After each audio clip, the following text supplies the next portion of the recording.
كان واضح انه اوباميانج لديه اشكال يعني في دقيقه 67 كشفت دكه البدلاء. اي كشفت الفارق بين الفريقين على مستوى دكه البدلاء. احنا تكلمنا يعني عن من شارك في السيتي خاصه جريليش ومحرز تقريبا افضل ممن كان يلعب بشكل اساسي في المباراه، اضافه كانت كبيره. وهذه الفوارق الموجوده السيتي اللي يتفوق بها على جل الانديه الموجوده في البريمير ليج.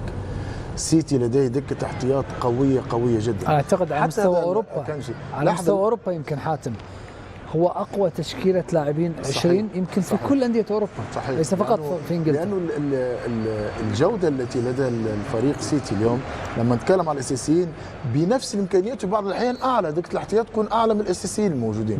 حتى هذا اللاعب الصغير اكيد انه ووكر هو افضل على الطرف الايمن لا احد يشك، لكن هذا واضح انه سيكون له مستقبل اذا جوارديولا اليوم يعول على هذا اللاعب لويس، لانه شاهدناه في كم مباراه يبدا كاساسي، بعض الاحيان يعطيه بعض الوقت، راح ينجح.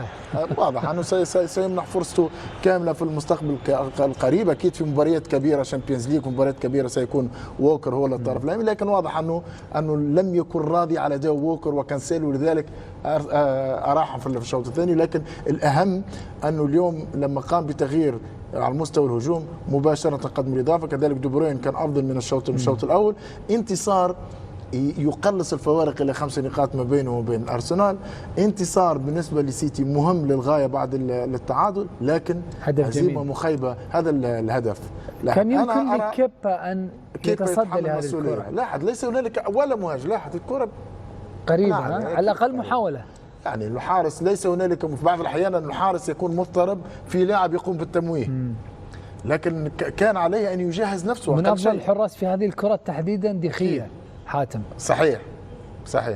لكن كيبا كان عليه ان يجازف. انا اعتقد انه الدفاع مع حارس المرمى يتحمل المسؤوليه، لكن سيتي استحق الانتصار. هذه الهزيمه لاحظ اليوم لما نتكلموا على تشيلسي بعيد ب 19 نقطه على المتصدر، يعني كانت تكون 20 نقطه. وانا اعتقد مع المجموعه التي لديه جرام بوتر سينتقد كثيرا بهذه المجموعه التي لديه. المفروض ان تكون الاداء افضل من المشاهده، او يرحل قبل نهايه الموسم، يكون تشيلسي استبدل 3 مدربين في موسم واحد. تغييره انا استبعد ان يقوم بتغييره الان، لكن